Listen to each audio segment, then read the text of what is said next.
গল্পের নাম রহস্যময় বনের সাফারি। এক ছোট্ট গ্রাম ছিল, নাম তার নীলগিরি। গ্রামটি ছিল পাহাড়ের পাদদেশে এবং চারপাশে ঘন বনের আচ্ছাদন ছিল। এখানে ছিল একদল বাচ্চা, যারা প্রতিদিন নতুন কিছু শিখত এবং খেলা করত।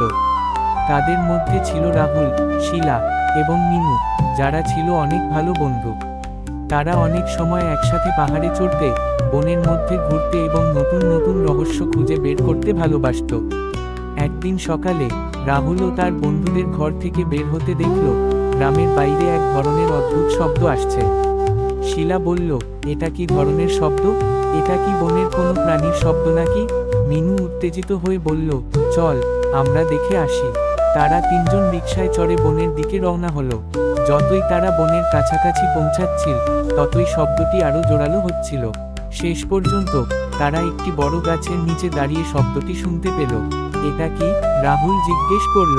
হঠাৎ গাছের আড়ালে এক অদ্ভুত প্রাণী বের হয়ে আসল। এটি দেখতে ছিল অনেক বড়, কিন্তু অদ্ভুতভাবে কোনো ক্ষতি করতে চাইছিল না। প্রাণীটির গায়ে ছিল সোনালী রঙের পশম এবং দুইটি বড় চোখ যা আলো আছড়ে বের হচ্ছিল। শিলা বলল, এটা তো কোনো সাধারণ প্রাণী নয়, এটা সম্ভবত কোনো রহস্যময় প্রাণী। প্রাণীটি তাদের দিকে তাকিয়েছিল, তারপর কিছুক্ষণ চুপচাপ দাঁড়িয়ে থেকে অদ্ভুতভাবে গর্জন করতে শুরু করলো। এটা কি জানিয়ে দিচ্ছে? মিনু ভয় পেয়ে বলল। তবে রাহুল সাহসিকতার সাথে বলল, আমরা যদি বুঝতে পারি, তবে হয়তো এটা আমাদের সাহায্য করবে। তারা তিনজন মিলে প্রাণীটির কাছাকাছি যেতে শুরু করলো, কিন্তু আচমকাই সেই প্রাণীটি কিছুটা পিছিয়ে গেল এবং একটি গাছের নিচে আড়াল হয়ে গেল। তারা আবার হাঁটতে হাঁটতে গাছের কাছে পৌঁছালো। সেখানে তাদের চোখে পড়ল একটি অদ্ভুত গহ্বর, যা একেবারে গাছের গোড়ায় ছিল। গহ্বরটির মধ্যে ছিল আলো এবং সেখানে কোন কিছু খুঁজে পাওয়ার সম্ভাবনা ছিল। রাহুল বলল, চল, এখানে কিছু তো আছেই। তারা গহ্বরের মধ্যে ঢুকলো এবং অদ্ভুতভাবে এক অন্ধকার পথে এগিয়ে গেল। কিছুটা সময় পর তারা একটি বড় প্রাচীরের সামনে এসে দাঁড়ালো। সেই প্রাচীরের মধ্যে একটি দরজা ছিল, যা পুরোপুরি লুকানো ছিল।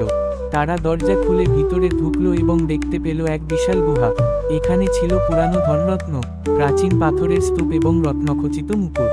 তবে এখানে অন্য কিছু ছিল যা তাদের আরও অবাক করল। সেখানকার দেয়ালে একটি লেখা ছিল, যারা সাহসী, তারা সঠিক পথ অনুসরণ করবে। শিলা বলল, আমরা এখানে কি খুঁজছি? এটা কি একটা ট্র্যাপ? রাহুল উত্তেজিত হয়ে বলল, আমরা এখানকার রহস্য বের করতে পারবো। তাদের পথ অনুসরণ করতে করতে তারা একটি বড় কক্ষে পৌঁছালো, যেখানে এক অদ্ভুত মেশিন দাঁড়িয়ে ছিল। সেই মেশিনটি ছিল অনেক পুরানো এবং জটিল। রাহুল দ্রুত মেশিনটি পরীক্ষা করতে শুরু করল এবং দেখতে পেল সেখানে কিছু সুইচ ছিল। শিলা জিজ্ঞেস করল, তুমি কি করছো? রাহুল উত্তরে বলল, আমি মনে করি এই মেশিনটি আমাদের কোনো রকম সাহায্য করবে। হঠাৎ মেশিনটি চালু হয়ে গেল এবং সমস্ত গুহায় আলো জ্বলে উঠল। দরজা খুলে গেল এবং সামনে একটি নতুন পথ বের হলো। তারা তিনজন সেই পথ ধরে এগিয়ে গেল। এখন তারা দেখতে পেল একটি সুন্দর, সোনালী শহর। শহরটি ছিল এতটাই সুন্দর, যেন একটি অন্য পৃথিবী। কিন্তু এখানেও ছিল এক রহস্য। শহরের মাঝখানে একটি বিশাল টাওয়ার ছিল। টাওয়ারটির চূড়ায় ছিল এক রত্নখচিত মুকুট, যা দিনের আলোতে চকমক করছিল। রাহুল বলল, আমরা এটা খুঁজে পেয়েছি, এটা সেই রত্ন। তারা একসাথে টাওয়ারে উঠতে শুরু করলো।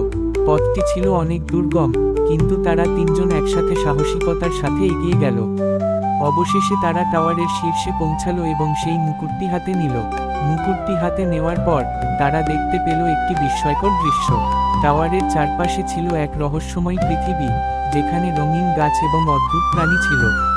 এখানে এসে তারা বুঝতে পারল, এই রহস্যময় পৃথিবী তাদের জন্য ছিল তাদের সাহসিকতার পুরস্কার। তারা ফিরে গিয়ে গ্রামে তাদের অভিজ্ঞতা শেয়ার করল।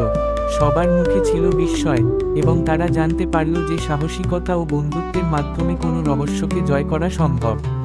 এভাবেই রাহুল, শিলা এবং মিনু তাদের নতুন পৃথিবীকে আবিষ্কার করল এবং জীবনে কখনো ভুলবেন না এমন একটি অভিজ্ঞতা লাভ করল।